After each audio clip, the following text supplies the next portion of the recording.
Look what the Navy dragged in. A wannabe sniper with pretty blue hair thinks she can hang with the real warriors.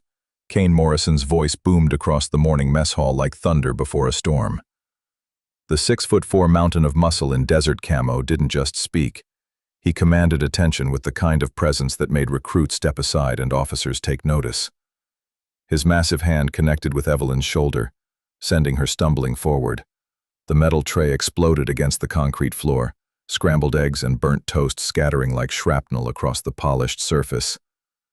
The sound echoed through the cavernous space, sharp and violent as a gunshot. Evelyn Raven Lawson barely caught herself, her worn brown combat boots scraping for purchase against the unforgiving floor. Athletic and toned beneath her deep V-neck military green t-shirt, her porcelain skin seemed to glow against the stark morning light, filtering through the mess hall's industrial windows. Her long neon blue hair caught every eye, an impossibility in this world of regulation cuts and military conformity. But it was her silence that unnerved them most. No tears, no protests, just those gray-blue eyes scanning the room with the kind of calm that came from seeing worse things than a cafeteria full of laughing seals. The laughter erupted like a dam breaking. 37 trainees, instructors, and support staff turned their attention to the spectacle, phones appearing with predatory speed. Here was their morning entertainment. A woman who looked like she'd wandered off a comic convention straight into the most elite military training facility in America. Seriously, who approved cosplay Barbie for sniper training? Staff Sergeant Lisa Hayes cackled, her perfect blonde ponytail bouncing as she gestured at Evelyn's unconventional appearance. Her voice carried the particular cruelty that only came from someone desperate to prove their own belonging by highlighting another's otherness. I mean, what's next? Letting influencers run black ops? The crowd pressed closer, forming a tight semicircle around the spectacle. Morrison had orchestrated this moment perfectly, choosing the busiest time of the morning shift change to maximize his audience. The acoustics of the mess hall amplified every word, every snicker, every whispered comment into a symphony of humiliation. Morrison stepped closer, his polished boots clicking against the floor with military precision. Everything about him screamed authority, from his perfectly pressed uniform to the way other trainees unconsciously moved aside when he passed. At 28, he'd earned his position through a combination of natural talent, relentless ambition, and the kind of charisma that made superior officers remember his name during promotion reviews. "You know what really gets me?" Morrison announced, stopping directly in front of Evelyn and leaning down until his face was inches from hers. The crowd fell silent, sensing the escalation. It's not just the fake credentials. It's not even the stolen valor wannabe energy. It's the sheer arrogance of thinking you could fool actual warriors. Evelyn's response was to slowly bend down and begin collecting the scattered food from her tray. Her movements were deliberate, economical, each gesture containing a precision that spoke of muscle memory drilled beyond conscious thought. She didn't hurry, didn't appear flustered. If anything, her calm seemed to amplify the chaos around her. "Look at this," Hayes continued, emboldened by Morrison's lead and the crowd's attention. "Princess Pretty Hair thinks she's too good to even acknowledge real soldiers. Probably never held anything heavier than a makeup brush." Private Billy Santos shifted uncomfortably near the edge of the crowd. Fresh out of basic training and still intimidated by everything that moved, he'd developed a nervous habit of recording interesting moments on his phone. Something about the way Evelyn held herself, spine straight despite the humiliation, nagged at him. The way she moved, there was something there. Something that didn't match the civilian contractor story everyone had been told. Master Chief Thomas Kane stood at the serving line, his weathered face impassive as he observed the scene. With 32 years of service etched into every line around his eyes, Kane had developed an instinct for reading people that had kept him alive through 4 combat deployments and countless training exercises that could have ended badly. The woman, Lawson, according to her paperwork, moved wrong for a civilian. Too controlled, too aware of her surroundings. Morrison reached down and knocked the half-filled tray from Evelyn's hands again, sending eggs sliding across the floor in a yellow smear. "I'm talking to you, Barbie. Show some respect when a superior addresses you.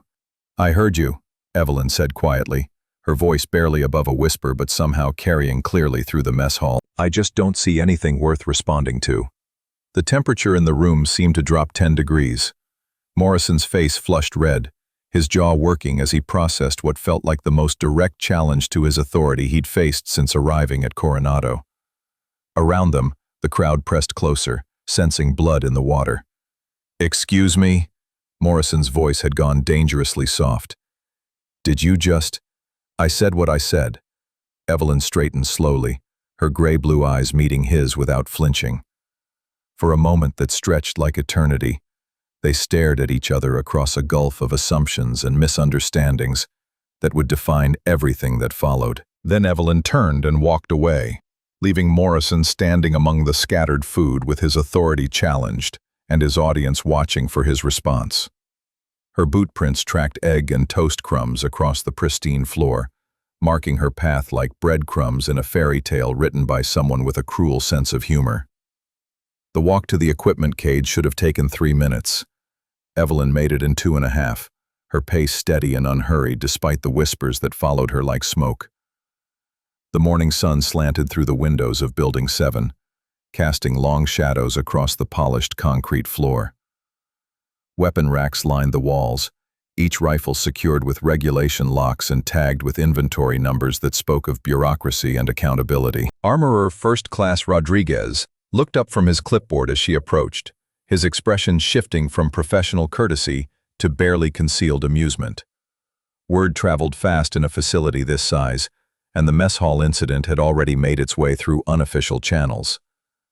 Miss Lawson, Rodriguez said, his tone carefully neutral. Here for your weapon assignment? That's the plan, Evelyn replied, scanning the available rifles with the kind of systematic attention that made Rodriguez's eyebrows rise slightly. She moved along the rack like she was reading a menu, pausing at each weapon for exactly the same amount of time. Most of our civilian contractors prefer the newer models, Rodriguez offered, gesturing toward a row of pristine M24s that gleamed under the fluorescent lights. Better optics, improved accuracy, more forgiving trigger systems. Evelyn's hand stopped at a rifle that looked like it had seen better decades. The M40A3 was older than most of the trainees, its wooden stock bearing the dings and scratches of countless training exercises. The scope was an ancient unertl that belonged in a museum, and the trigger guard showed wear patterns that spoke of thousands of rounds fired. As she reached up to lift the rifle from its rack, her deep V-neck shirt shifted with the movement. For just a moment, less than 2 seconds, the fabric pulled away from her chest, revealing a glimpse of black ink beneath. The curved edge of what looked like a skull's outline, dark against her pale skin, before she straightened and the shirt fell back into place. Her hand moved instinctively to adjust her collar, a gesture so quick and natural it might have been unconscious. Rodriguez was focused on his clipboard, making notes about equipment assignments, and didn't notice the brief exposure. But the image lingered, that flash of black ink that suggested stories hidden beneath civilian clothes. This one, she said, lifting the rifle with movements that were almost reverent. Rodriguez blinked. Ma'am, that weapon is... well, it's scheduled for retirement. The accuracy standards don't meet current specifications. And this one, Evelyn repeated, checking the action with the fluid motions of someone who'd performed the same inspections so many times it had become automatic. The bolt slid forward with a satisfying click, the sound crisp despite the weapon's age. From the doorway, a familiar voice cut through the morning air. Well, well, well, look what we have here. Morrison had followed her, bringing with him an entourage of 6 trainees who looked like they'd rather be anywhere else but had been swept along by the force of his personality. Hayes brought up the rear, her expression suggesting she smelled something unpleasant. Rodriguez, tell me you're not actually issuing equipment to Toy Story Barbie here, Morrison said, his voice carrying the kind of casual authority that made junior personnel nervous. I mean, that thing's older than she is. Probably weighs more than she does, too. Evelyn continued her inspection, running her finger along the barrel's exterior with the kind of familiarity that made Rodriguez's professional instincts start sending warning signals. The way she handled the weapon, The unconscious competence in her movements. The fact that she'd chosen the one rifle in the rack that would require genuine skill to shoot accurately. It all added up to something that didn't fit the narrative everyone had constructed around her. Actually, Hayes chimed in, maybe it's perfect. Give the wannabe the broken-down rifle. When she can't hit anything, we'll have proof she doesn't belong here. The comment triggered a round of snickers from Morrison's followers, but Rodriguez noticed something else. The woman hadn't reacted to the insults at all. She'd gone completely still, her attention focused on the rifle in her hands with the kind of intensity that made him think of professional shooters he'd worked with over the years. "Ma'am," Rodriguez said quietly, "are you sure about that weapon?" Evelyn looked up, and for just a moment Rodriguez caught something in her eyes that made him think of his brother, who'd done 3 tours with recon Marines and had the same look when he talked about equipment that had saved his life. "This rifle has character," she said simply. "I respect that." Morrison stepped closer, his bulk casting a shadow over the equipment cage. "Character? That's what we're calling junk now? Lady, that thing couldn't hit a barn if you were standing inside it." "Maybe," Evelyn said, slinging the rifle across her shoulder with practiced ease. "I guess we'll find out." The walk to the range compound took them past the administrative building, where Commander Sarah Blackstone watched from her office window. Blackstone had been running background checks on civilian contractors for 7 years, and something about Evelyn Lawson's paperwork bothered her. Not what was there. Everything checked out perfectly. Too perfect. Like someone had taken great care to construct an identity that would pass casual inspection while hiding deeper truths. The range itself sprawled across 200 acres of carefully maintained shooting lanes, each one stretching from covered firing positions to targets placed at distances ranging from 50 to 1,000 yards. The morning air carried the familiar sense of gun oil, cordite, and the peculiar metallic smell that clung to places where thousands of rounds had been fired over the years. Range Safety Officer Lieutenant Pierce stood at the control booth, his weathered face impassive as he watched the morning's first group of trainees take their positions. Pierce had been running ranges for 15 years, and he'd developed the ability to spot trouble before it started. The group approaching his range had trouble written all over it. Morrison's voice carried across the concrete as he continued his running commentary. "This should be good. $20 says Barbie here can't even figure out which end the bullet comes out of. If you're feeling that burn of injustice watching Evelyn endure this humiliation, smash that like button right now because justice is coming hard. We post verified military stories honoring silent warriors every week. Ring the bell so you never miss these moments of triumph. Where are you watching from today? Drop your location in the comments." Hayes laughed, the sound sharp and cutting. $20? I'll take that action. But I'm betting she doesn't even make it through the safety briefing without crying. Pierce's voice cut through the chatter like a blade. "Range is hot. All personnel behind the firing line. Safety equipment is mandatory." His tone brooked no argument, carrying the authority of someone who'd seen training accidents and had no intention of explaining to superior officers why someone got hurt on his watch. Evelyn moved to firing position 7, the lane that offered the clearest view of the 1,000-yard targets. She set up her equipment with methodical precision, arranging everything within easy reach. The worn bipod extended with a soft click, the sandbags positioned to provide maximum stability. Every movement spoke of repetition, of habits formed through countless hours of practice. "Lane 7, Pierce announced through the range speakers. "You're cleared for a 10-round familiarization course. Targets at 200 yards. Begin when ready." Evelyn settled behind the rifle, her body falling into a shooting position that looked textbook perfect to anyone who knew what they were looking at. But instead of the natural, comfortable stance it appeared to be, every angle had been carefully calculated to hide her true capabilities. Her breathing pattern, the way she gripped the rifle, even the position of her support hand, all of it designed to suggest competence without revealing expertise. The first shot echoed across the range, sharp and clean. Through his spotting scope, Pierce watched the bullet impact 3 inches left of center. A respectable shot for a civilian contractor, exactly what the paperwork suggested she should be capable of. The second shot struck 4 inches right, 2 inches high. Still within acceptable parameters, but showing the kind of inconsistency that marked someone learning to handle an unfamiliar weapon. Morrison's voice carried from the observation area. See? I told you. Can't even keep them on the paper consistently. This is what happens when you let civilians play soldier. But Pierce was studying the pattern through his scope, and something bothered him. The shots weren't random misses. They formed a precise pattern around the target's center, each one exactly the same distance from the bullseye. That kind of consistency took skill to achieve, whether you were hitting or missing. Shot 3 struck low left.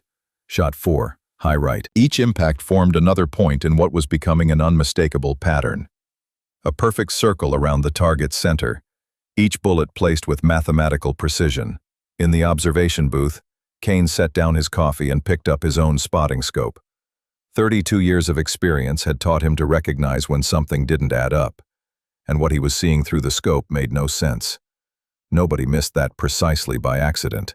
Evelyn's 5th shot completed the pattern, striking exactly where geometry dictated it should to maintain the perfect circle.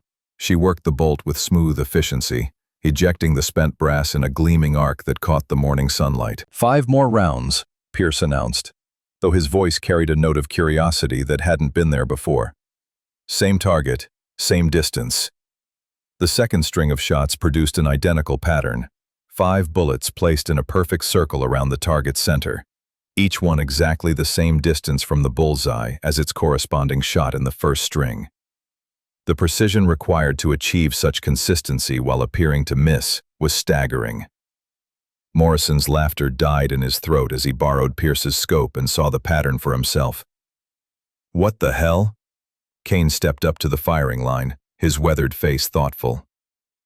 Miss Lawson, he said quietly, his voice carrying the authority that came with 3 decades of military service. Interesting grouping. Evelyn looked up from where she was checking her rifle's action, her expression carefully neutral. Problems with the scope alignment, she said. Old equipment, you know how it is. Scope problems, Kane repeated, his tone suggesting he wasn't buying the explanation. Funny thing about scope problems, they usually produce random patterns. What you just shot wasn't random. The range fell silent except for the distant sound of traffic on the highway beyond the base perimeter. Other shooters in nearby lanes had stopped their own exercises to watch the drama unfolding at position 7. Maybe I'm just consistently bad, Evelyn said with a slight shrug. Some people have a gift for missing. Kane studied her for a long moment, his experienced eyes taking in details that others missed.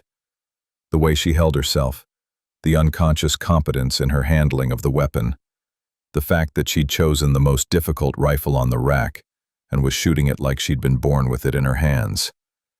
Maybe, Kane said finally, or maybe you're the most accurate poor shot I've ever seen. Hayes stepped forward, her voice sharp with frustration. What's that supposed to mean? She missed every shot. Did she? Kane asked, his gaze never leaving Evelyn's face. Or did she hit exactly what she was aiming for?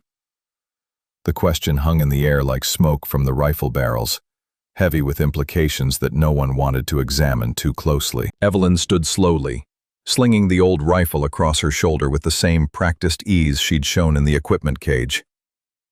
I should probably head to admin, she said quietly. Fill out some paperwork about the scope issue. As she walked away, her boot prints left barely visible marks in the dust of the firing line. Behind her, Kane continued to study the target through his scope, counting bullet holes and measuring distances with the methodical attention of someone trying to solve a puzzle. Morrison cleared his throat, his earlier confidence shaken by what he'd witnessed. So what if she can miss in a pattern, still can't hit what she's supposed to hit? But Kane wasn't listening. He was thinking about the kind of training it would take to develop that level of control, the mindset required to deliberately miss with such precision. In his experience, only one type of person learned to shoot like that, someone who needed to hide their true capabilities while maintaining the ability to perform when it mattered. The administrative building hummed with the quiet efficiency of military bureaucracy. Evelyn's soft-soled boots made no sound on the polished linoleum as she navigated corridors lined with motivational posters and official photographs of distinguished graduates. The familiar smell of copy toner and industrial coffee hung in the air, mixing with the faint traces of gun oil that clung to her clothing. Room 107 housed the equipment maintenance office, where Corporal Janet Martinez spent her days tracking the life cycle of everything from rifle scopes to helicopter engines. Martinez looked up from her computer screen as Evelyn knocked on the doorframe, her expression shifting from professional courtesy to mild surprise. "Miss Lawson? Wasn't expecting to see you until next week's scheduled maintenance cycle." "Having some issues with the scope on my assigned rifle," Evelyn said, settling into the chair across from Martinez's desk. "Accuracy problems that might be equipment-related." Martinez pulled up the relevant files on her computer, her fingers flying across the keyboard with practiced efficiency. "Serial number?" Evelyn rattled off the numbers without consulting any paperwork, her recall perfect and immediate. Martinez's eyebrows rose slightly. Most people needed to check their equipment tags for that information. "Ah," Martinez said, her tone shifting to one of understanding. "The old M40A3. Yeah, that scope's been flagged for replacement for, let me see, 8 months now. Budget constraints, you know how it is." As Martinez typed notes into her system, Evelyn's eyes wandered to the computer screen. What she saw there made her pulse quicken slightly, though her expression remained carefully neutral.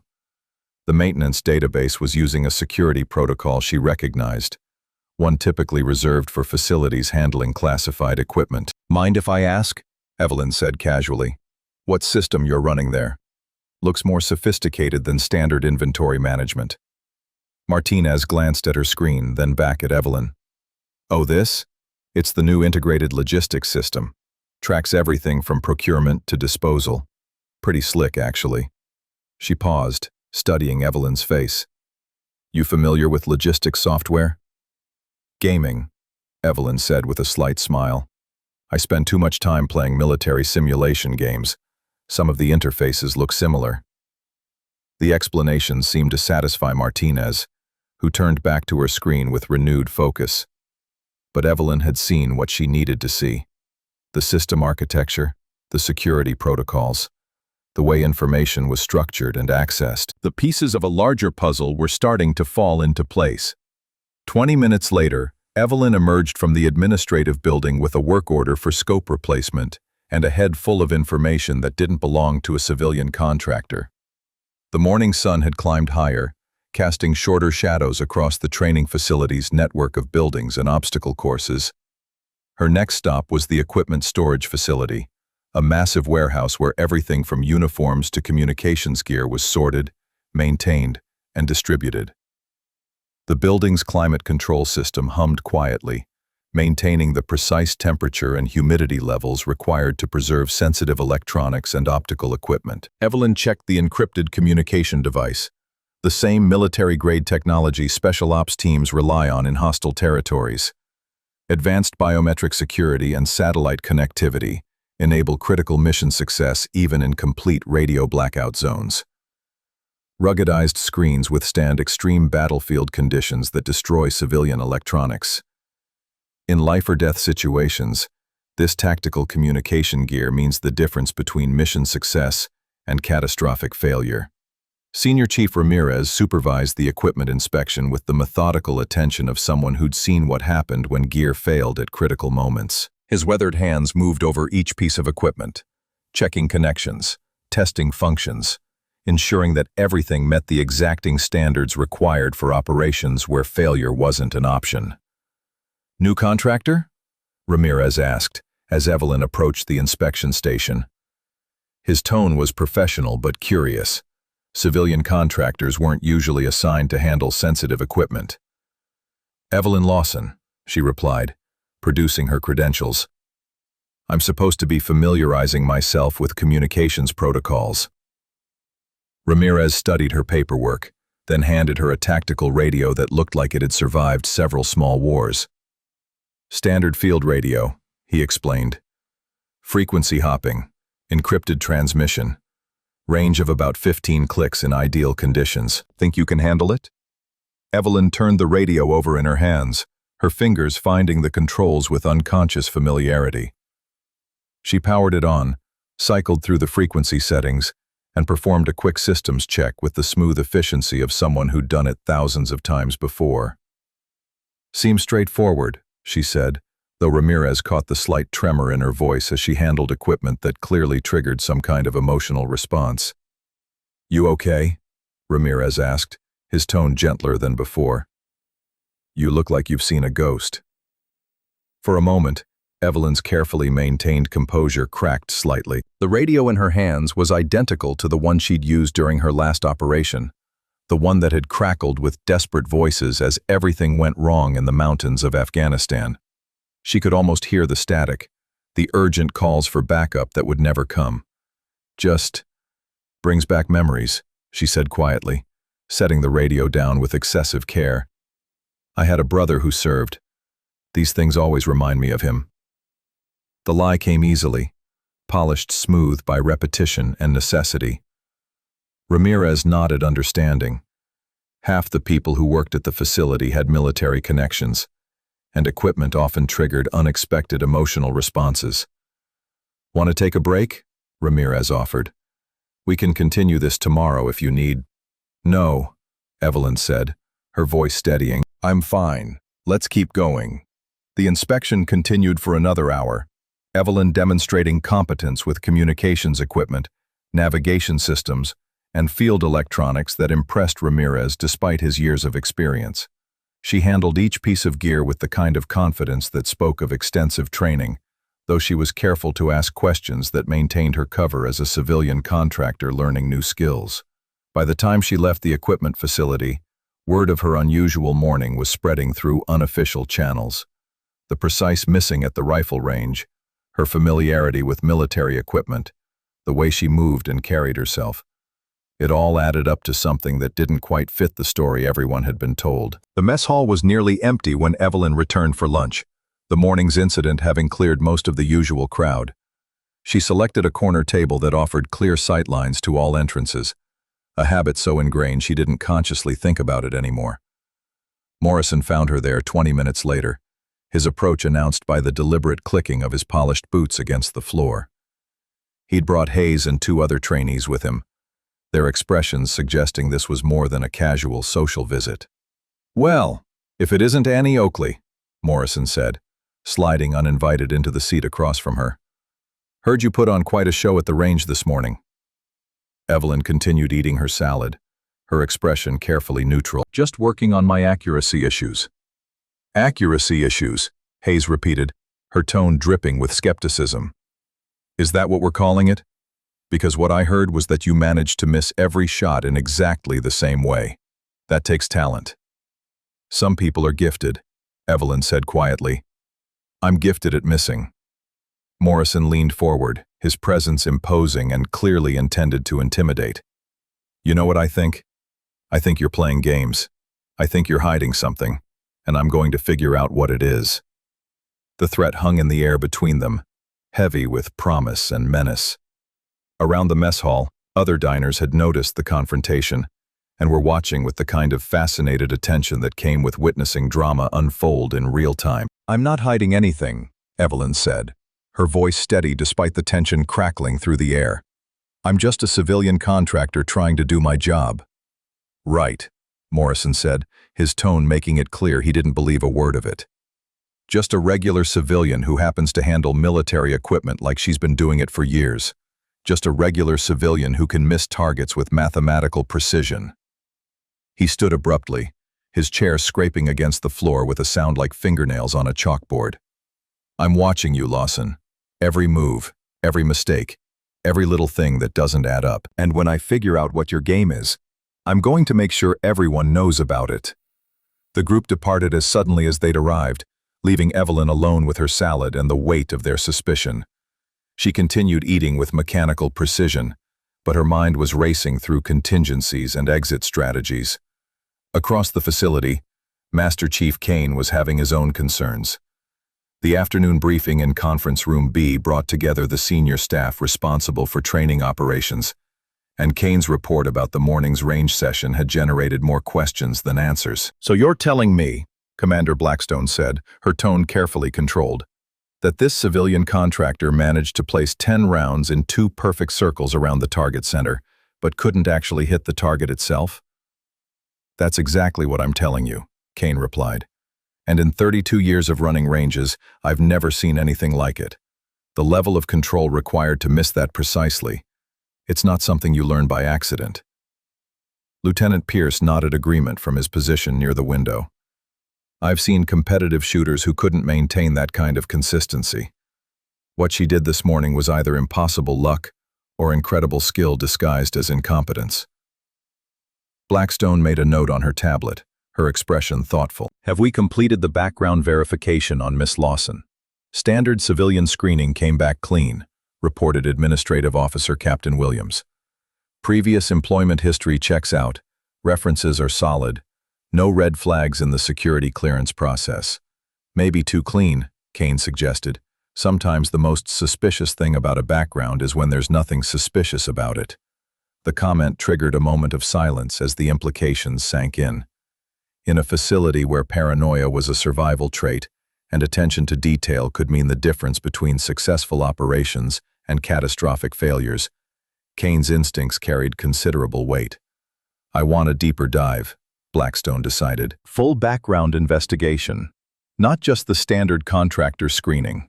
If there's something to find, I want to know about it. As the meeting dispersed, Kane lingered in the corridor outside the conference room. Through the windows, he could see the range where Evelyn had performed her mysterious demonstration that morning. Something about the entire situation bothered him, like a puzzle piece that almost fit but not quite.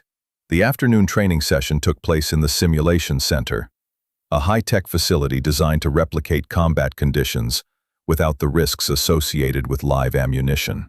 Evelyn arrived early, studying the layout with the systematic attention of someone cataloging potential exit routes and defensive positions. The scenario for the day involved communications coordination during a simulated rescue operation. Teams of trainees would be scattered across the facility's network of mock buildings and obstacle courses, maintaining contact through encrypted radio systems while navigating toward predetermined objectives. Morrison's team drew the primary assault position, a role that required coordinating the movements of multiple units while maintaining operational security. Hayes commanded the support element, responsible for providing cover and evacuation routes. Evelyn found herself assigned to communications coordination, a position that should have been safe, but would prove anything but. "All right, people," announced Instructor Davis, a grizzled veteran whose calm demeanor masked decades of experience in situations where mistakes had permanent consequences. "This is a full-scale exercise. You'll be evaluated on everything from tactical decision-making to equipment handling. Communications will be critical. If you can't talk to each other, people die." The exercise began with textbook precision. Morrison's team advanced on their objective while Hayes positioned her support elements to provide overwatch. Radio chatter filled the airwaves with position reports, status updates, and coordination requests that painted a picture of professional competence. Then everything went wrong. The scenario called for a wounded team member to require immediate medical attention, a complication designed to test the trainee's ability to adapt when plans encountered reality. But when Private Chen stumbled during the mock casualty evacuation, his fall was real, his cry of pain genuine as his ankle twisted beneath him. Evelyn's response was immediate and instinctive. She dropped her radio and moved toward Chen with the smooth efficiency of someone who'd dealt with combat injuries before. Her hands assessed the damage with professional competence, checking for signs of fracture while immobilizing the joint to prevent further injury. "It's not broken," she announced, her voice carrying the calm authority of someone accustomed to making medical decisions under pressure. "Severe sprain, probably some ligament damage. He needs ice and elevation, and we should get him to medical for x-rays." The transformation in her demeanor was striking. Gone was the uncertain civilian contractor who'd struggled with rifle accuracy that morning. In her place stood someone who moved with purpose, spoke with confidence, and demonstrated medical knowledge that went far beyond basic first aid. "How do you know all that?" Hayes demanded, her suspicion evident. "You're supposed to be communicating, not medical." Evelyn paused, realizing she'd revealed more than intended. "I took some emergency response courses. always seemed like useful knowledge to have, but the explanation rang hollow, particularly when contrasted with the professional competence she'd just displayed. Emergency response courses didn't teach the kind of rapid assessment and treatment techniques she'd demonstrated with Chen's injury. Your curiosity about Evelyn's hidden past is about to be rewarded in ways you never imagined. Subscribe now to witness the truth unfold. We bring authentic military revelations that challenge everything you think you know. Hit the bell to ensure you catch every shocking detail of this incredible story. Morrison appeared at her shoulder, his expression a mixture of suspicion and grudging respect. Where exactly did you take these emergency response courses? Community college, Evelyn replied, but her voice lacked conviction. Part of a general fitness and safety program. The lie was getting harder to maintain, as evidence mounted that her skills went far beyond what any civilian training could provide.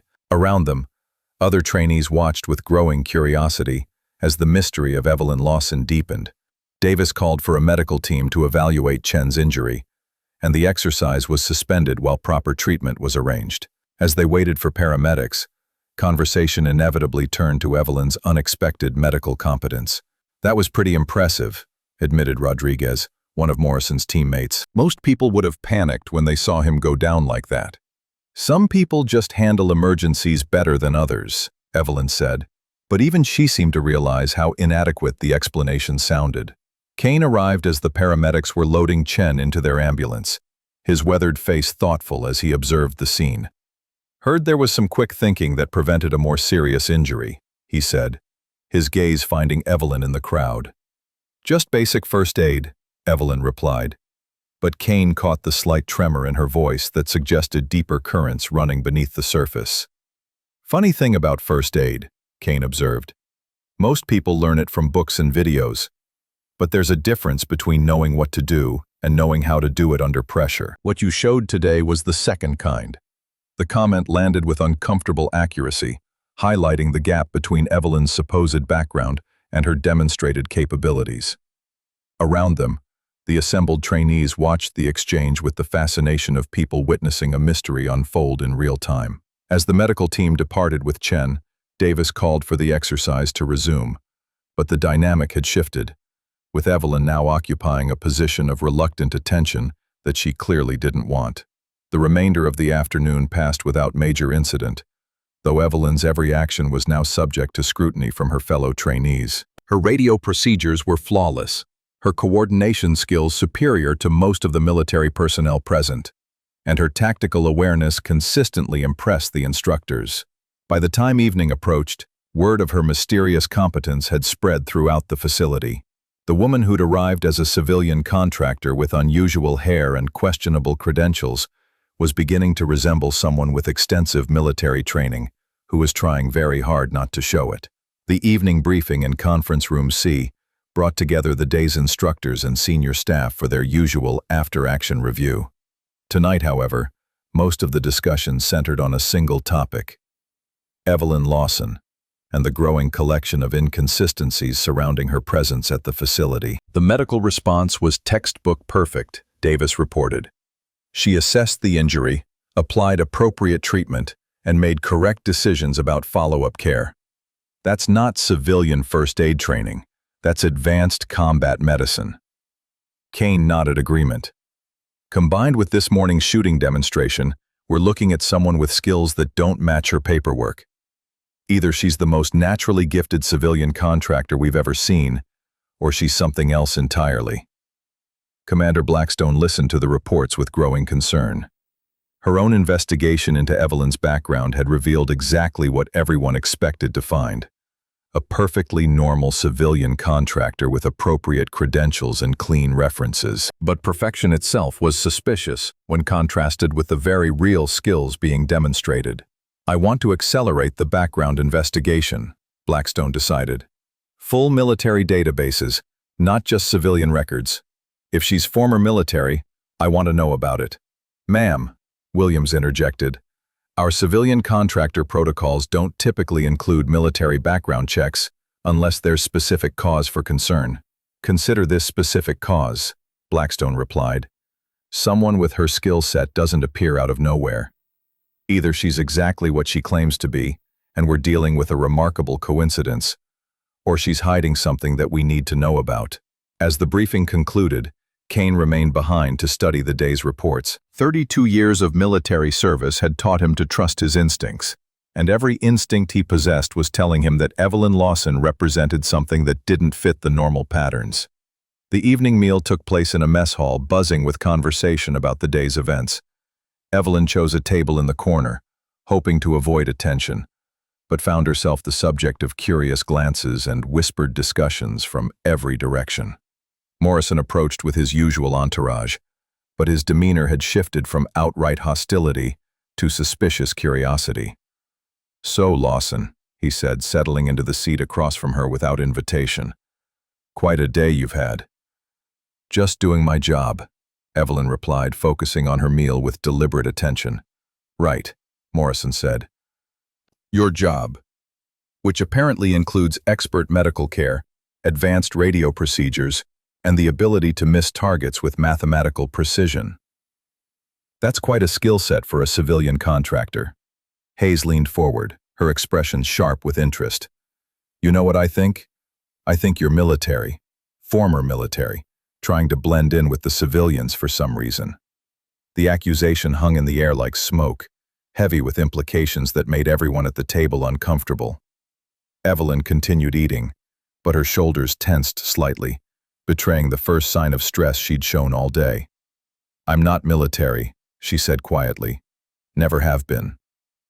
"Then explain today," Morrison demanded. "Explain how someone with no military background handles equipment like a professional, treats injuries like a combat medic, and shoots like, well, like someone who's been trained to shoot differently than the rest of us." The questions were fair, and Evelyn's answers were becoming increasingly inadequate. Around the mess hall, other diners had stopped their own conversations to listen to the confrontation unfolding at the corner table. "Some people are just naturally good at things," Evelyn said, but even she seemed to realize how weak the explanation sounded. "Natural talent," Hayes repeated, her tone dripping with skepticism. "Is that your final answer?" Before Evelyn could respond, Kane appeared at their table, his presence immediately changing the dynamic of the conversation. "Miss Lawson," he said formally, "Commander Blackstone would like to see you in her office, if you would please." The summons carried the weight of official business, and Morrison's questions would have to wait. Evelyn rose from her seat, her movements careful and controlled despite the tension crackling through the air. "This conversation isn't over," Morrison called after her as she followed Kane toward the exit. "No," Kane agreed quietly. "I don't think it is." The walk to the administrative building took place in silence, both participants lost in their own thoughts.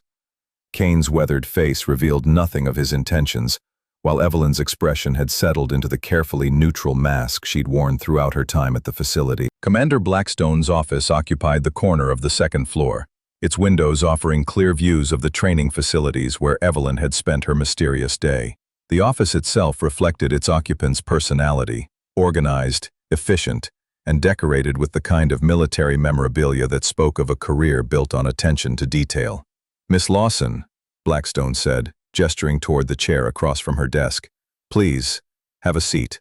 Evelyn settled into the offered chair, her posture straight but relaxed, like someone accustomed to official interviews, but not particularly concerned about their outcome. Kane took position near the window, his role as observer clearly established. "I've been reviewing your file," Blackstone began, opening a folder that contained Evelyn's personnel records. "Everything appears to be in order. References check out. Qualifications are appropriate for your position.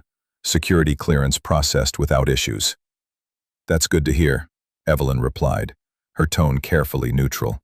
"It is," Blackstone agreed, "but I'm curious about some of the skills you've demonstrated since arriving at our facility. The medical response today, for instance. Master Chief Kane tells me it was quite impressive." "I've had some first aid training," Evelyn said. "It seemed like the right thing to do when someone was hurt." Blackstone made a note on her tablet, her expression thoughtful. "Your first aid training must have been quite comprehensive. The techniques you used aren't typically taught in civilian courses." The observation carried an implicit question. one that Evelyn answered with careful precision. "I've always been interested in emergency medicine. I've taken several courses over the years, some more advanced than others." The deployment paperwork beside Evelyn's gear included comprehensive coverage every operator maximizes before high-risk missions. Triple life insurance benefits protect families when standard policies fall short. 89% of Special Forces personnel increase their coverage before classified operations. Protecting your family's future matters as much as surviving today's mission when you're facing unknown dangers. "I see," Blackstone said, though her tone suggested she found the explanation insufficient. "And your radio procedures?" Master Chief Kane was quite impressed with your communications coordination. "Gaming," Evelyn replied with a slight smile.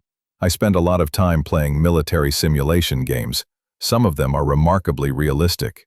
The explanation was the same one she'd offered before, polished smooth by repetition. But in the formal setting of Blackstone's office, it seemed even less convincing than it had earlier. "Gaming," Blackstone repeated, her tone carefully neutral. "That's interesting. Most games don't teach the kind of real-world applications you demonstrated today." Kane stepped forward from his position by the window, his weathered face serious. "Ma'am, there's something else. The shooting demonstration this morning. I've never seen anything like it." "Oh?" Blackstone's attention sharpened. "How so?" "She missed every shot," Kane explained, "but missed them with mathematical precision. Perfect circles around the target center, each bullet placed exactly where it needed to be to maintain the pattern. That level of control, it's not something you develop by accident." Blackstone turned her attention back to Evelyn, her expression revealing nothing of her thoughts. "Can you explain that level of consistency in your shooting?" "Old rifle," Evelyn said. "Scope problems. Sometimes equipment issues create predictable patterns." But Kane shook his head. "Ma'am, I've been running ranges for 3 decades. The equipment problems create random patterns, not geometric precision. What Miss Lawson accomplished this morning required considerable skill, whether she was hitting or missing." The silence that followed stretched uncomfortably long, filled with unspoken questions and inadequate answers. Evelyn maintained her composed facade, but subtle signs of stress were beginning to show. A slight tightening around her eyes, a carefully controlled breathing pattern that spoke of someone managing their physiological responses. "Miss Lawson," Blackstone said finally, "is there anything about your background that you think we should know? Any additional qualifications or experience that might explain the skills you've demonstrated?" For a moment, Evelyn's composure wavered. The question was fair, and the evidence was mounting in ways that made continued deception increasingly difficult. Around her, the weight of official scrutiny pressed down like a physical force. She began, then stopped, seeming to wrestle with some internal decision. "I don't think there's anything relevant to my current position." The response was technically accurate while being fundamentally misleading, and everyone in the room recognized it as such. Blackstone made another note on her tablet, her expression suggesting the interview was drawing to a close. "Very well," Blackstone said. "For now, you'll continue with your assigned duties while we complete our standard verification procedures. Master Chief Kane will be conducting additional assessments to ensure you're receiving appropriate training for your skill level."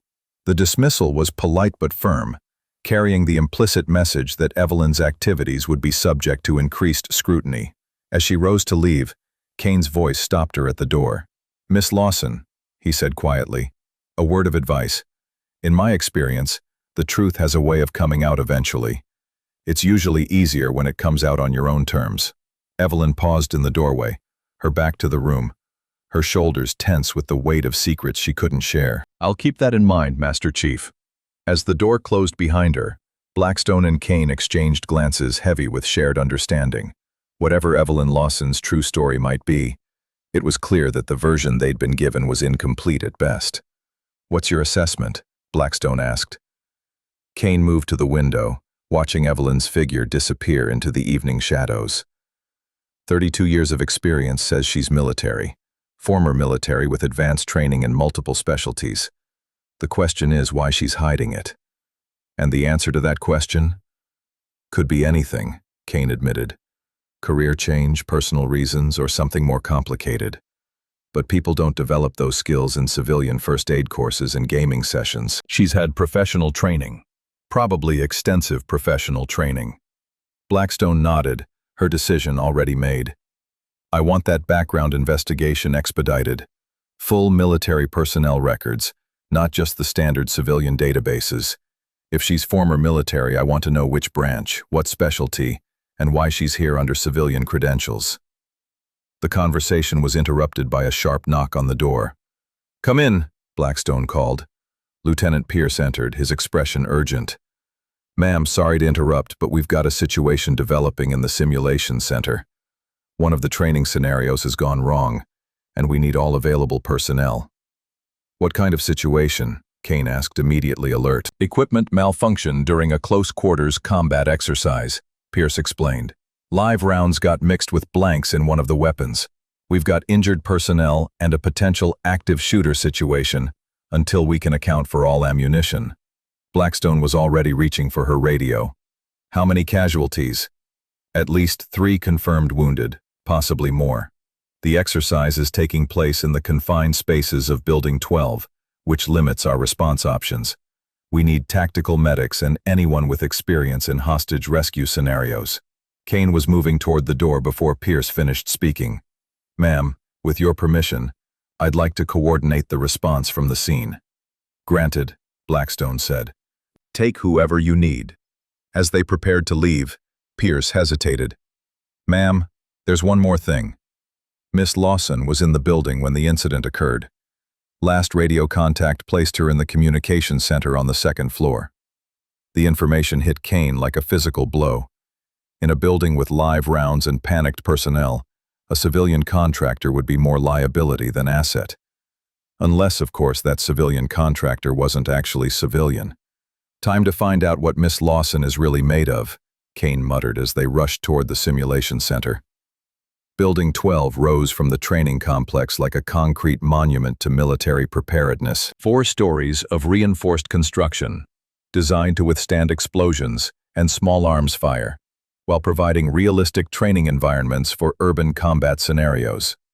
Tonight, those same features that made it excellent for training made it a nightmare for emergency response. Kane's radio crackled with updates as they approached the building. "Control, this is Team 1. We've established a perimeter around Building 12. No movement visible from the outside, but we're picking up radio chatter that suggests multiple personnel are still inside and unaccounted for." "How many people were in the building when this started?" Kane asked Pierce as they took cover behind a concrete barrier 50 yards from the main entrance. Pierce consulted his tablet, scrolling through the evening's training roster. 23 trainees, 4 instructors, and 3 civilian contractors including Miss Lawson. Total of 30 souls. Kane did the math quickly. 3 confirmed wounded meant at least 27 people still inside, possibly including whoever had introduced live ammunition into what should have been a controlled exercise. The tactical problem was complex. They needed to extract injured personnel while ensuring that no additional harm came to those still inside. "What's the layout of the communications center where Lawson was last located?" Kane asked. "2nd floor, northeast corner," Pierce replied, pulling up building schematics on his tablet. 2 entrances. Primary access through the main corridor. Secondary access through an emergency stairwell. Windows face the parking area, reinforced glass designed to stop rifle rounds. Through his binoculars, Kane studied the 2nd floor windows. Most were dark, but the communication center showed faint light that could indicate either normal operation or emergency lighting. No movement was visible from their position. Kane's radio squawked with an incoming transmission. "Control, this is Team 2. We've got visual contact with personnel on the 1st floor. They appear to be taking cover in the main training area. No signs of immediate threat, but they're clearly in distress." "Any sign of our missing civilian contractor?" Kane asked. "Negative on visual confirmation, but we're picking up radio traffic on the emergency frequency that sounds like someone's coordinating evacuation procedures." Female voice, very calm, very professional. Kane and Pierce exchanged glances. In a crisis situation, most civilian contractors would be focused on their own survival, not coordinating rescue operations. Unless they weren't actually civilian contractors. "Control, this is Overwatch," came another voice over the radio. "I've got movement in the second-floor communication center. Single individual, appears to be female, moving between radio equipment. Wait." A pause that stretched uncomfortably long. "Holy cow. She's treating wounded personnel. I count at least 2 casualties in that room. And she's applying what looks like professional medical care." Kane grabbed his radio. "Overwatch, this is Control. Can you describe the medical procedures you're observing?" "Affirmative, Control. She's got 1 casualty with what appears to be a chest wound. She's applied an occlusive dressing and is monitoring respiratory function. Second casualty looks like a leg wound, and she's applied a tourniquet above the injury site. Both treatments appear textbook correct." Pierce looked at Kane with an expression that mixed amazement with growing understanding. "Master Chief, civilian contractors don't typically carry occlusive dressings and tourniquets." "No," Kane agreed grimly, "they don't." The tactical situation was evolving rapidly. Through coordinated team movements, they'd identified the source of the live ammunition, a training malfunction that had introduced real rounds into what should have been a blank-fire exercise. The immediate threat was contained, but they still had injured personnel scattered throughout the building who needed medical attention. "Control, this is Team 3, came a new voice over the radio. "We've reached the first-floor casualties. 2 wounded, both stable, but they're requesting immediate evacuation to medical facilities. They also report that someone in the communications center has been coordinating their care via radio, providing medical guidance that's kept them alive."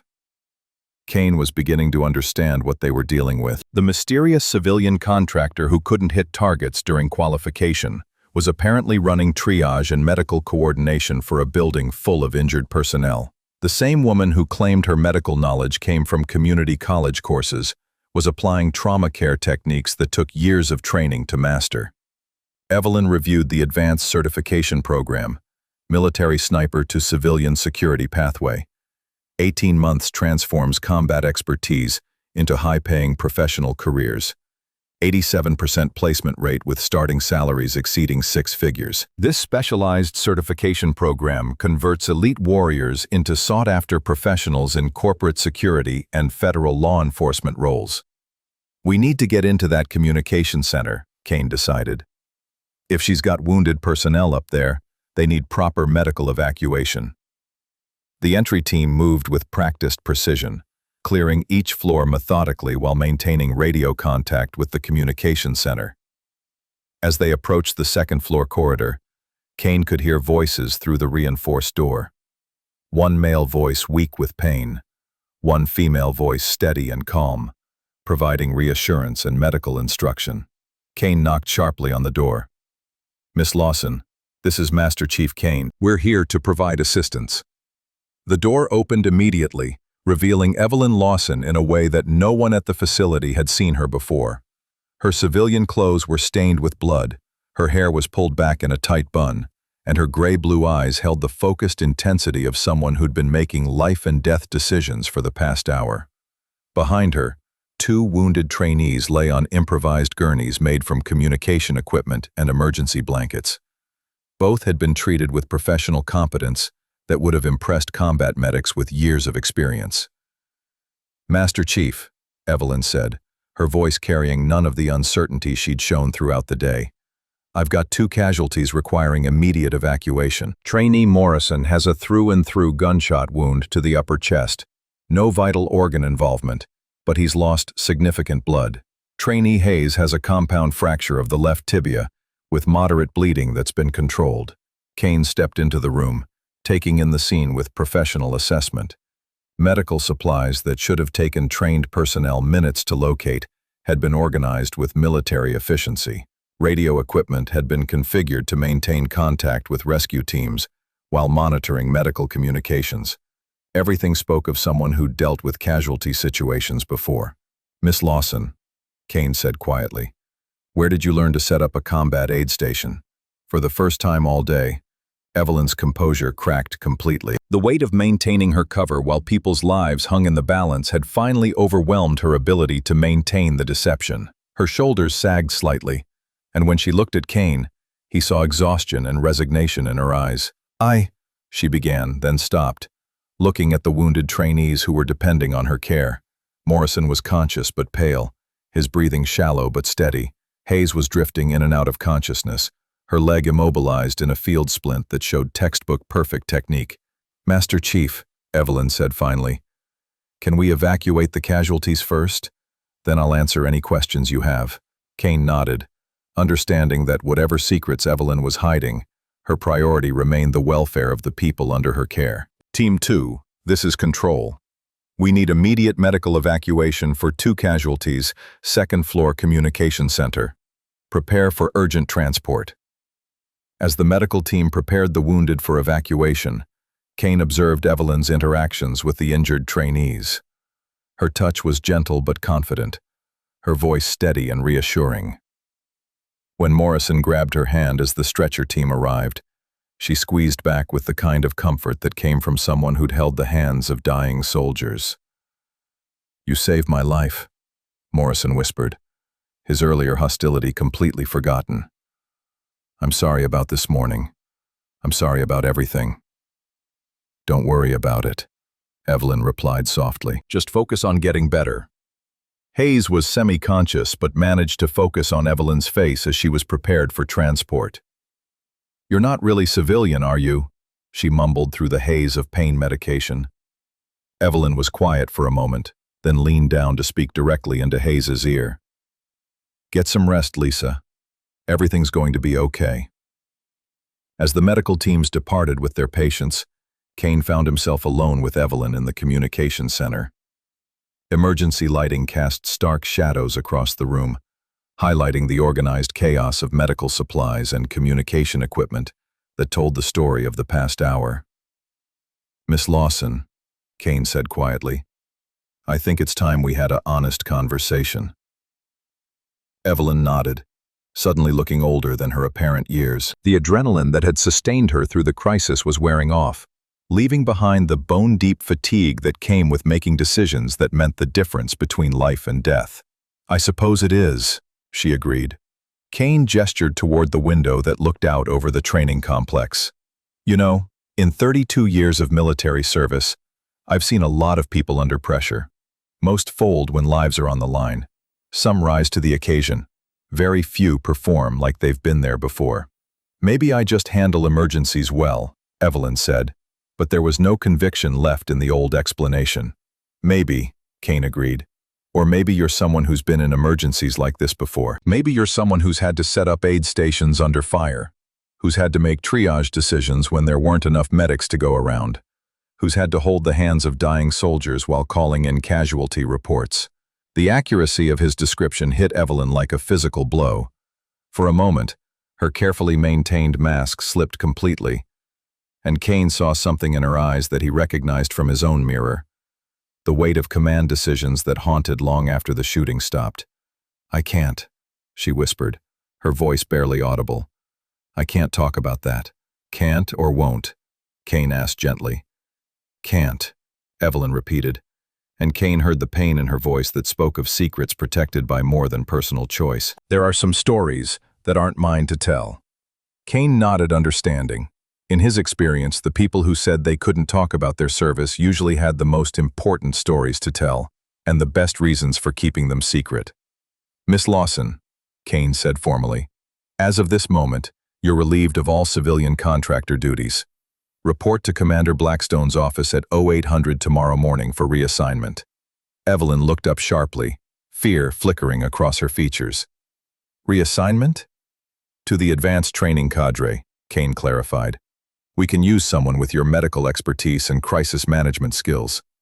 Your shooting problems can be addressed with additional training, but what you showed here tonight, that's not something we can teach. Relief flooded Evelyn's features, followed quickly by confusion. You're not going to investigate further? Press for answers about my background? Kane was quiet for a long moment, studying her face with the attention of someone making an important decision. "Miss Lawson, in my experience, some warriors earn their place through what they've done. Others earn it through what they choose not to do. Tonight, you chose to save lives instead of protecting your cover story. That tells me everything I need to know about your character." He paused at the door, looking back at the woman who had managed to maintain her secrets while saving 2 lives and coordinating rescue operations for an entire building. "Get some rest. Tomorrow we'll start working on your accuracy problems." As Kane left the communication center, Evelyn sank into one of the radio operator chairs, finally allowing herself to feel the weight of what had just happened.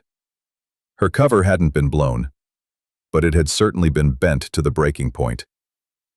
Kane's offer of reassignment felt like a lifeline, but it also represented another complication in an already complex situation. Outside the windows, the base was returning to normal operations.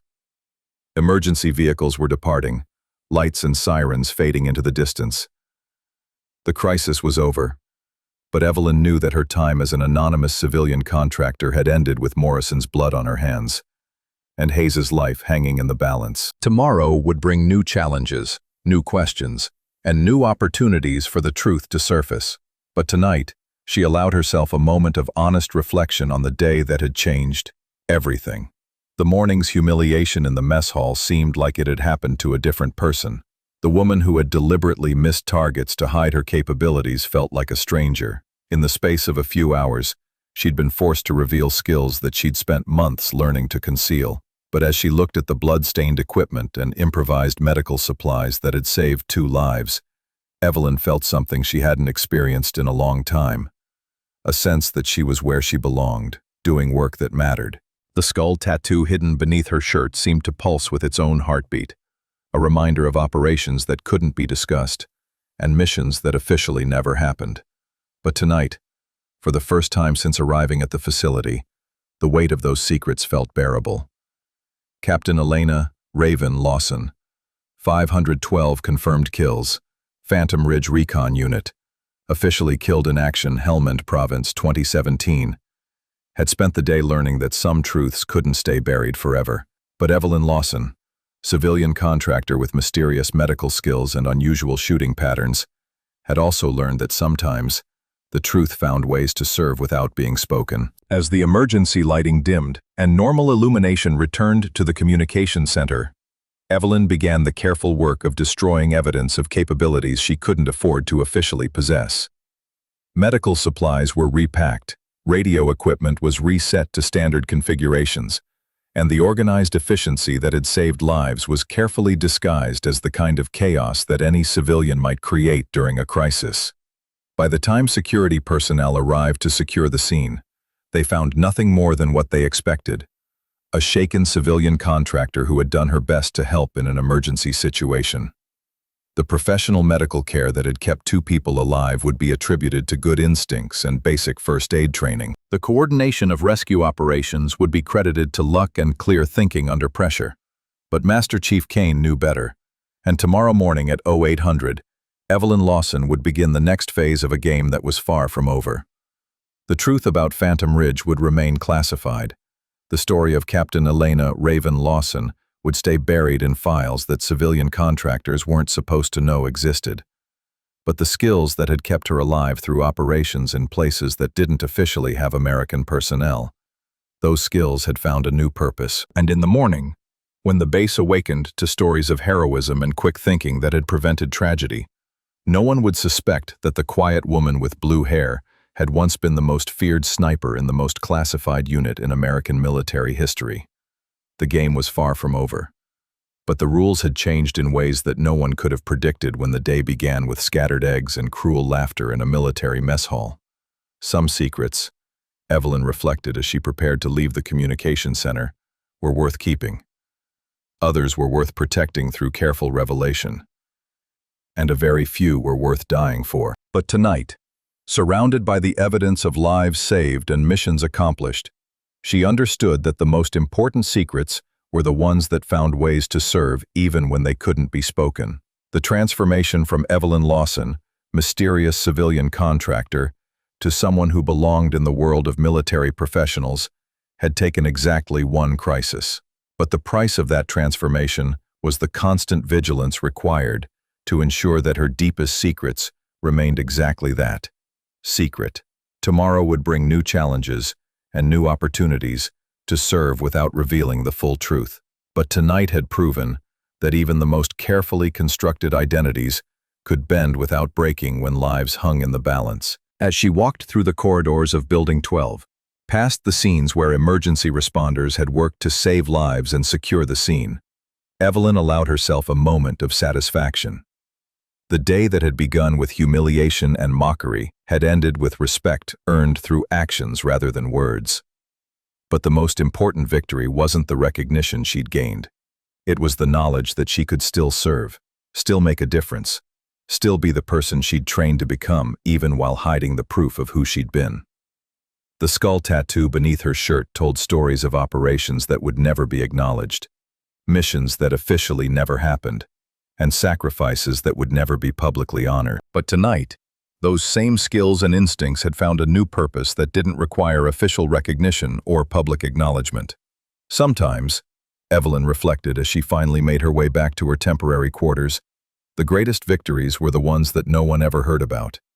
And sometimes, the most important service was rendered by people who couldn't afford to take credit for their actions. The game that had begun with scattered breakfast and cruel laughter had evolved into something far more complex and meaningful. But the woman who would wake up tomorrow morning as Evelyn Lawson, advanced training cadre, was still protecting secrets that could change everything if they ever came to light. The truth about Captain Elena Raven Lawson would remain classified, but the legend of what that truth represented, skill, sacrifice, and silent service, had found a new way to continue. The morning after the Simulation Center crisis brought an atmosphere of barely contained tension to the Naval Special Warfare Training Center. Word of the previous night's events had spread through official and unofficial channels, creating a buzz of speculation that followed Evelyn wherever she went. Her reassignment to the advanced training cadre had been announced at the dawn briefing, but the questions in people's eyes suggested that her civilian contractor days were officially over. Kane found her in the equipment maintenance bay at 0600, methodically cleaning the old M40A3 that had started everything. Her movements were precise, almost meditative, as she worked gun oil into the worn wooden stock with the kind of attention that spoke of deep familiarity with the weapon. "Miss Lawson," Kane said, his tone carrying the weight of official business, "Commander Blackstone wants to see you conduct a full shooting assessment this morning. Range time at 0800. Evelyn looked up from her work, understanding immediately that this wasn't a request. "What kind of assessment?" "The kind that settles questions," Kane replied cryptically. "The kind where there's no room for scope problems or equipment malfunctions. The kind where we find out what you're really capable of." The implications hung heavy in the morning air. After the previous night's demonstration of medical and tactical skills that couldn't be explained by civilian training, the facility's leadership had clearly decided that Evelyn's shooting problems needed to be resolved one way or another. "Understood, Master Chief," Evelyn said quietly, returning her attention to the rifle. "I'll be ready." As Kane departed, Evelyn continued her maintenance routine while wrestling with the knowledge that her carefully constructed performance was about to face its ultimate test. The time for mathematical precision and missing had passed. Whatever happened on the range this morning would determine whether her cover could survive, or whether the truth about Captain Elena Raven Lawson would finally surface. The walk to the range took her past groups of trainees who fell silent as she passed, their earlier mockery replaced by curious respect, tinged with suspicion. The woman who'd been dismissed as cosplay Barbie 24 hours earlier was now the subject of intense speculation about hidden capabilities that didn't match her official identity. Morrison's absence was notably felt. He was still in the base medical facility recovering from his gunshot wound. But Hayes had been cleared for light duty and was among the gathered observers, her left leg immobilized in a walking cast that served as a visible reminder of the previous night's events. The range setup was different this morning. Instead of the standard 200-yard familiarization course, targets had been placed at intervals stretching out to 800 yards. Wind flags fluttered along the range, indicating a steady 15-mile-per-hour crosswind that would challenge even experienced marksmen. Commander Blackstone stood in the observation area, her presence adding an official weight to the proceedings that made it clear this wasn't routine training. Beside her, several senior staff members had gathered to witness what everyone understood would be a definitive moment in the mystery of Evelyn Lawson. "Lane 7, Pierce announced through the range speakers, his voice carrying across the concrete with mechanical precision. "You're cleared for advanced assessment. Targets at 400, 600, and 800 yards. Wind conditions, 15 miles per hour from the northeast. 10 rounds total. Begin when ready." Evelyn approached the firing line with the same deliberate calm she'd shown throughout her time at the facility. But those watching closely noticed subtle differences in her movements. A slightly different stance, a more natural grip on the rifle, breathing patterns that suggested someone settling into familiar territory. The first shot came after a longer than usual preparation period. Evelyn had spent nearly 2 minutes studying wind conditions, checking her equipment, and settling into a shooting position that looked somehow more professional than her previous demonstrations. The crack of the rifle echoed across the range, sharp and clean in the morning air. Through the spotting scopes, observers watched the bullet impact dead center on the 400-yard target, a perfect bullseye that drew surprised murmurs from the gathered crowd. "Scope adjustment," Evelyn called out, her voice carrying clearly despite the distance. "Testing new settings." But Kane wasn't buying the explanation this time. He'd seen enough shooting in his career to recognize the difference between lucky shots and deliberate precision. The woman behind that rifle was demonstrating capabilities that went far beyond equipment adjustments. The second shot followed 30 seconds later, striking the 600-yard target with the same devastating accuracy. Dead center. No hesitation, no correction needed. The kind of shot that professional snipers practiced for years to achieve consistently. A hush fell over the observation area as the implications became clear. The woman who'd missed every shot 2 days earlier was now placing bullets exactly where she intended them to go, under conditions that would challenge military marksmen with years of experience. The third shot targeted the 800-yard mark, the distance where wind conditions and bullet drop created complex calculations that separated skilled shooters from exceptional ones. Evelyn took her time, studying conditions with the methodical attention of someone who understood the variables involved. When the shot came, it was followed by a silence that stretched uncomfortably long. Through his scope, Pierce could see the target clearly.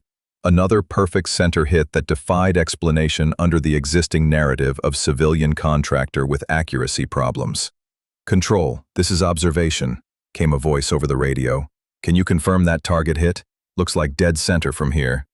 "Confirmed," Pierce replied, his voice tight with concentration. "Dead center at 800 yards in 15-mile-per-hour crosswind." The gathered observers exchanged glances heavy with implications that no one wanted to voice aloud. The shooting they were witnessing wasn't consistent with equipment problems, lucky accidents, or civilian training courses.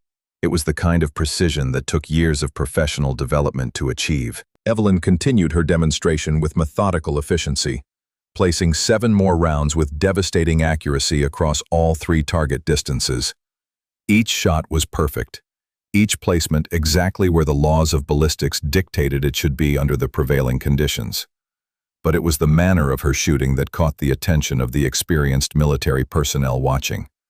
The breathing patterns, the trigger control, the way she worked the bolt action between shots, everything spoke of someone who'd spent countless hours behind a rifle under conditions where missing meant more than failing a training exercise. As she fired her final round, another perfect bullseye at 800 yards, a gust of wind caught her shirt, pulling the deep V-neck fabric away from her chest. For a moment that seemed frozen in time, the black skull tattoo was fully visible to everyone in the observation area. The tattoo was larger than the glimpse had suggested, covering most of her upper chest with intricate detail that spoke of professional artistry. The skull's eye sockets seemed to stare out with hollow intensity, while the white scar that sliced through the left side added an element of violence to the imagery. But it was the smaller details that made Kane's blood run cold. The crossed rifles behind the skull, the dates inscribed in small script, the unit designation that he recognized from classified briefings. "Holy cow," Kane whispered, his voice barely audible but carrying clearly in the sudden silence that had fallen over the range. Evelyn realized what had happened immediately, her hand moving instinctively to adjust her shirt. But it was too late. The image of the tattoo had been burned into the retinas of everyone present, and the implications were spreading through the crowd like wildfire. Hayes spoke first, her voice shaking with recognition and disbelief. That's a Phantom Ridge tattoo." The words hit the assembled group like a physical blow. Phantom Ridge was a name whispered in classified briefings, referenced in redacted after-action reports, mentioned only by senior staff who'd been briefed on operations that officially didn't exist. It wasn't a unit that civilian contractors would know about, much less have tattooed on their bodies. Kane stepped forward, his weathered face pale with understanding. "Miss Lawson," he said formally, his voice carrying across the range with command authority. "Step away from the firing line." But Evelyn didn't move. She stood behind the rifle, her gray-blue eyes meeting his gaze with a steady calm that spoke of someone who'd always known this moment would come. Around them, the tension ratcheted higher as the full implications of what they'd witnessed began to sink in. "Miss Lawson," Kane repeated, his tone harder now. "Step away from the weapon. Now." "I don't think so, Master Chief," came a new voice from behind the observation area. "I think she should stay exactly where she is." Everyone turned toward the voice, weapons appearing in hands with the speed that came from years of training.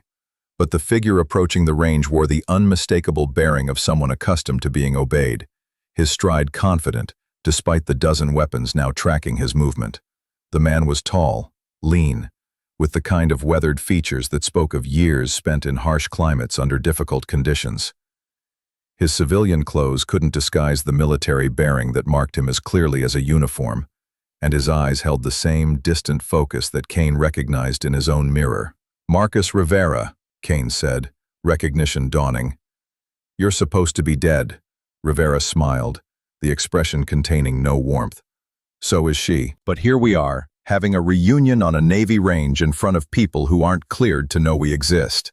The pieces of the puzzle suddenly clicked into place with devastating clarity.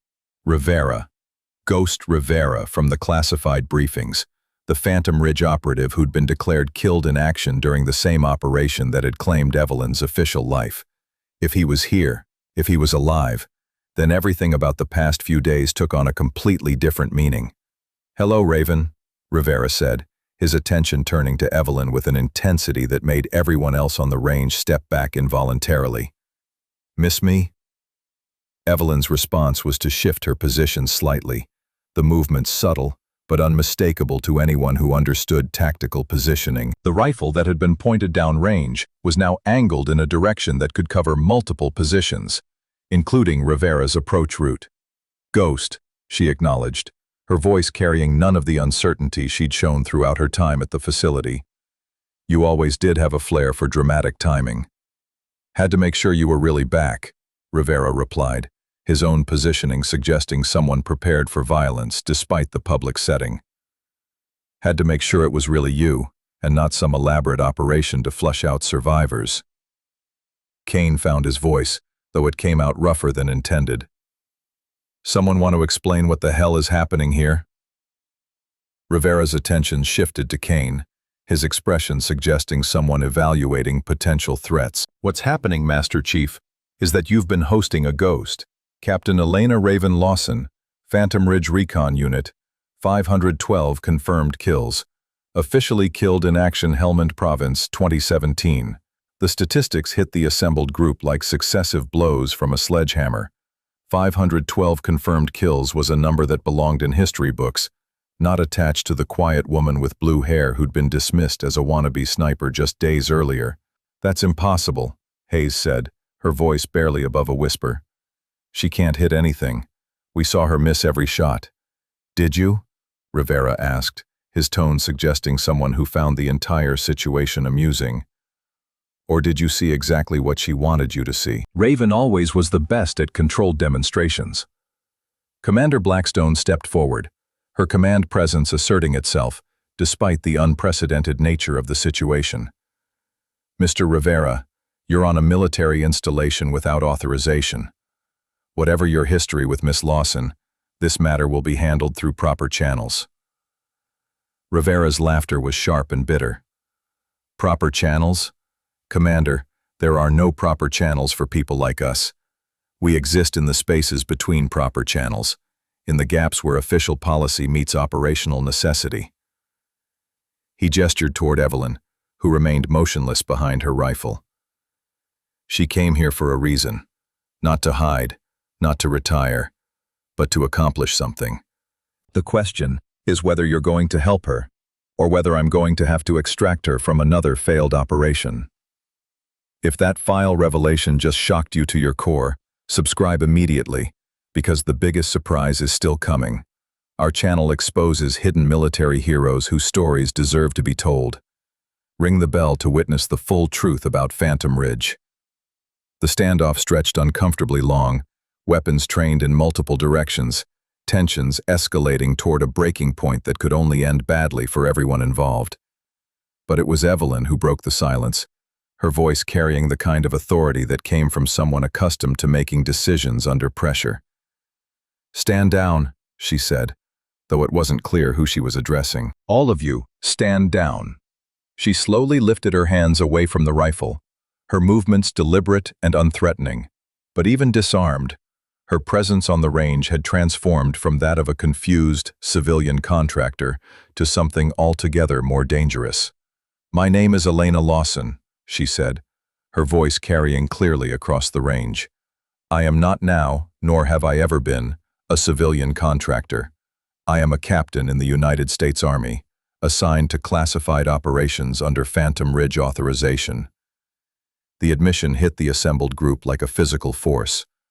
After days of speculation and growing suspicion, the truth was finally being spoken aloud in terms that left no room for misinterpretation. "I came to this facility," Evelyn continued, "because we had intelligence suggesting that classified operational techniques were being leaked through training programs.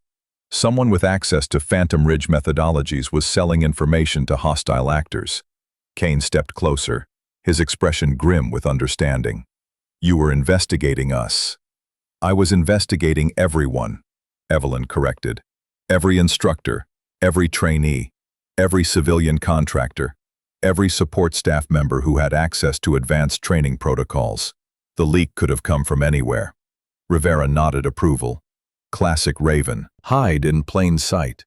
Let the targets reveal themselves through their own actions. Then document everything for prosecution. Blackstone's face had gone pale as the implications sank in.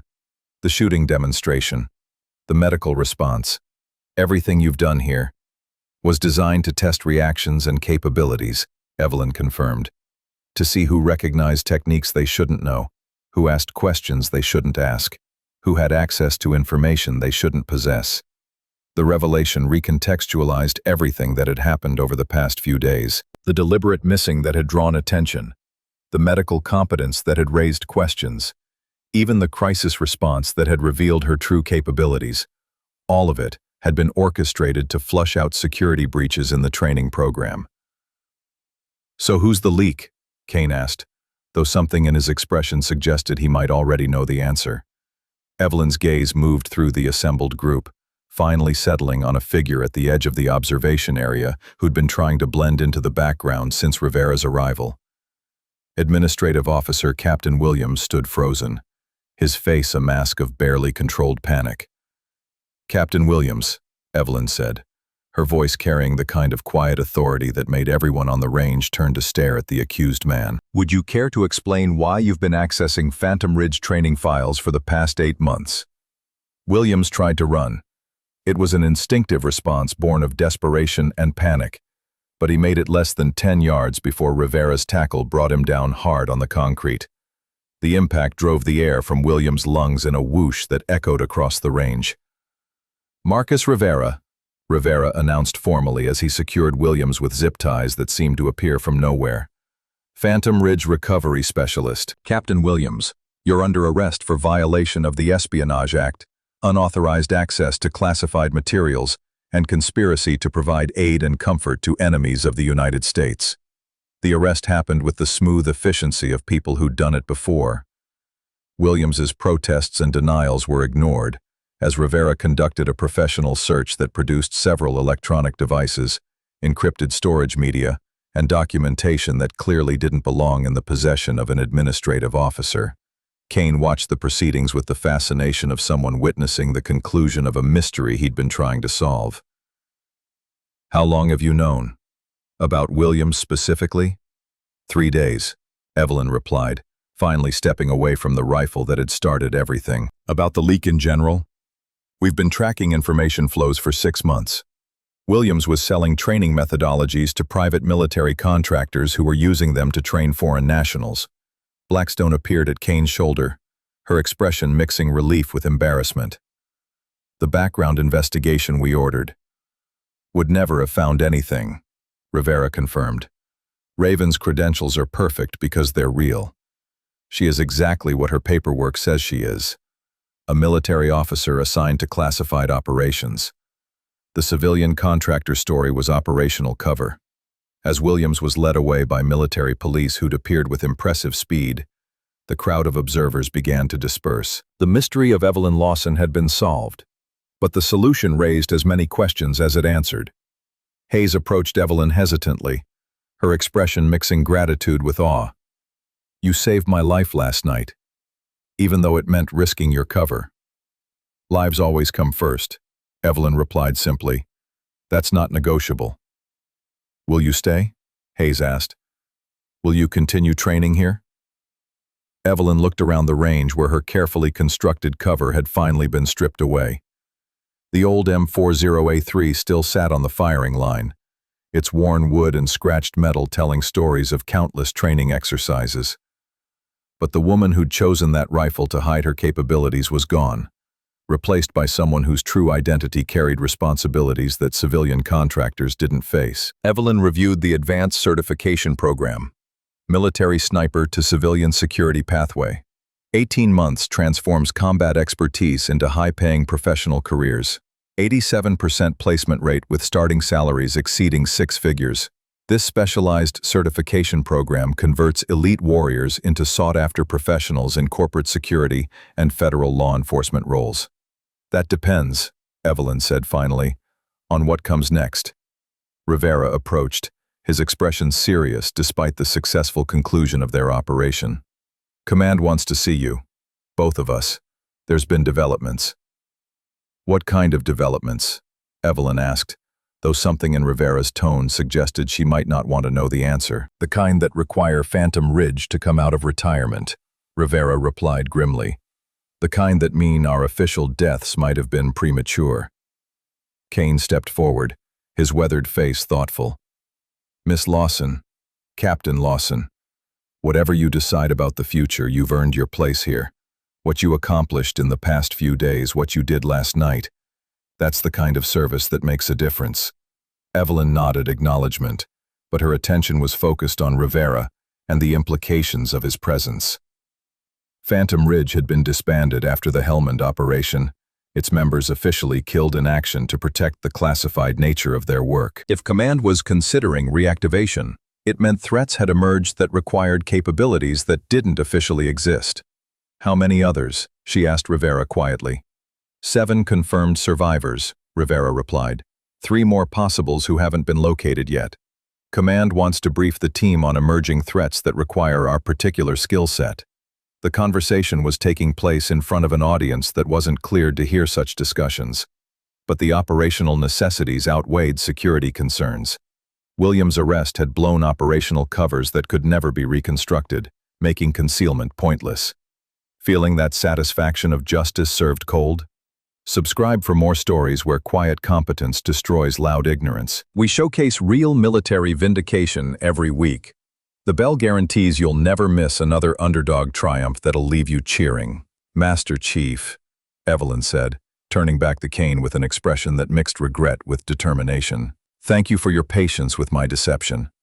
Under different circumstances, I would have been honored to serve under your instruction." Kane extended his hand, the gesture carrying the respect of one professional for another. "Captain Lawson, It's been an honor to witness your work.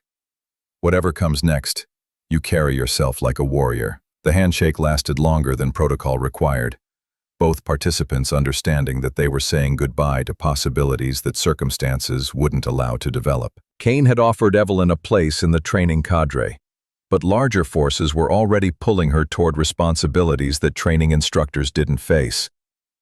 Blackstone approached as Rivera finished loading Williams into a security vehicle that had materialized with the same efficiency that seemed to characterize all Phantom Ridge operations. "Captain Lawson," Blackstone said formally, "will there be charges related to your deception during this investigation?" "No charges," Rivera answered before Evelyn could respond. "Operational necessity covered all actions taken during this assignment. Captain Lawson was acting under lawful orders from authorized commanders." "And the future?" Blackstone asked. "Will we see either of you again?"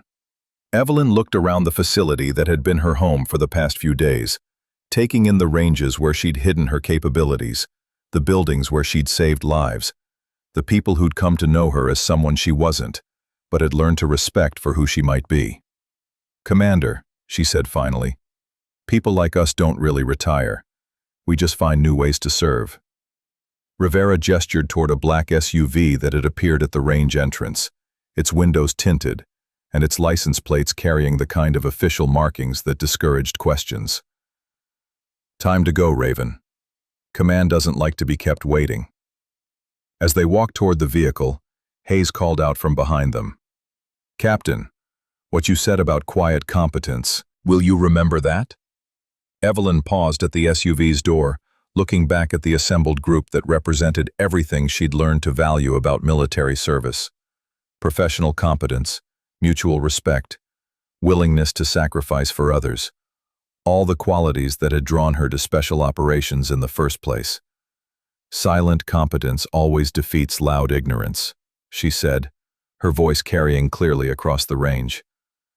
"Remember that when people try to judge you by appearances instead of actions. Remember that when the world gets loud and cruel. Remember that the people worth respecting are usually the ones who don't demand it." The words had the weight of someone who'd learned their truth through experience that couldn't be shared, but whose lessons could be passed on. Around the range, faces nodded understanding, recognizing wisdom that came from sources they'd never fully comprehend. Rivera started the engine as Evelyn settled into the passenger seat, the vehicle's powerful motor rumbling with the kind of authority that suggested it was designed for more than transportation. Through the windows, the training facility that had been her world for the past few days receded into memory. "Debriefing first," Rivera said as they pulled onto the highway. "Then team briefing.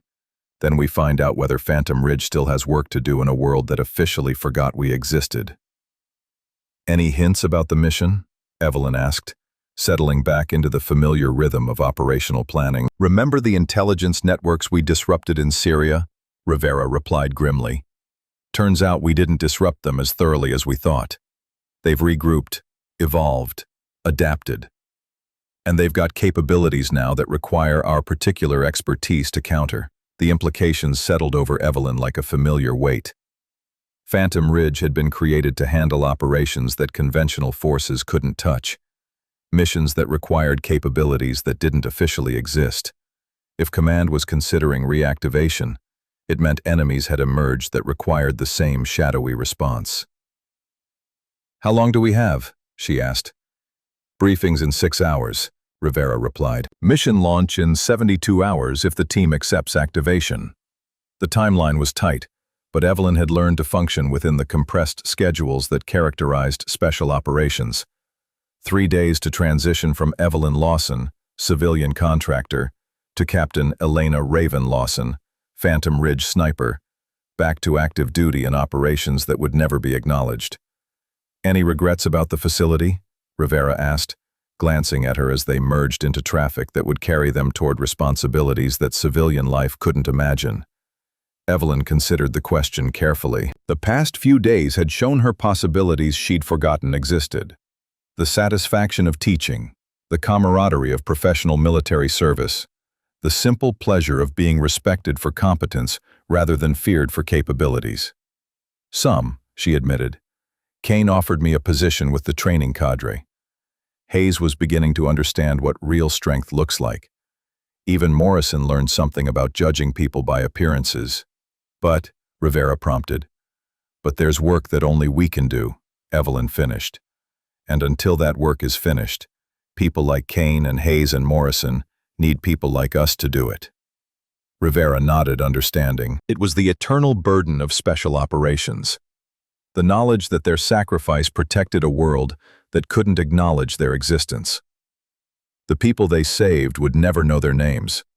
The threats they eliminated would never be publicly recognized, and the prices they paid would never be officially honored.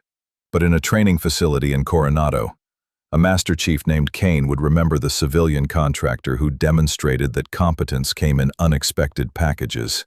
A trainee named Hayes would carry forward lessons about strength that didn't announce itself. And even Morrison, recovering from wounds that could have been fatal without Evelyn's intervention, would understand that his survival depended on someone who'd hidden her capabilities until lives hung in the balance. The highway stretched ahead, carrying them toward briefings and missions and responsibilities that would require everything they'd learned during their officially deceased years. But behind them, the Naval Special Warfare Training Center continued its mission of preparing warriors for battles that would test everything they'd been taught. And in the spaces between official policy and operational necessity, the legend of Captain Elena Raven Lawson would continue to serve, not as recognition for past accomplishments, but as inspiration for future generations who would learn that silent competence was the highest form of strength. The skull tattoo hidden beneath her shirt told stories that would never be shared. But the lessons those stories contained had found new ways to teach. In training facilities and operational bases around the world, people would remember that the most dangerous opponents were often the ones who looked least threatening. Phantom Ridge was returning to active duty, but its greatest victory might have been accomplished during a few days of deception at a training facility, where a woman with blue hair had taught an entire base that appearances could deceive, competence could hide, and strength often chose silence over swagger. The game that had begun with scattered eggs and cruel laughter had ended with respect earned through actions that mattered. But the war that required Phantom Ridge's unique capabilities was just beginning, and Captain Elena Raven Lawson was ready to serve in shadows that protected a world that would never know her name. The highway carried them toward futures that civilian contractors couldn't imagine. But the past few days had proven that even the most classified operations could find ways to teach lessons that mattered. Silent competence had defeated loud ignorance, and in the end, that victory was worth more than any official recognition. As the training facility disappeared in the rearview mirror, Evelyn allowed herself one final thought about the life she might have lived as an instructor, passing on knowledge to the next generation of warriors. But that thought was quickly replaced by the understanding that some battles required different kinds of teaching, the kind that happened in places where failure meant more than missed grades. Phantom Ridge was back in business, and the world was about to learn why some units were too dangerous to exist officially, but too necessary to disband completely. The lesson of silent competence would live on, but its teachers were returning to work that required capabilities beyond instruction. In the shadows where official policy met operational necessity, legends continued to serve without recognition, and strength revealed itself through actions that would never be acknowledged. The skull tattoo pulsed with its own heartbeat, marking time until the next mission began.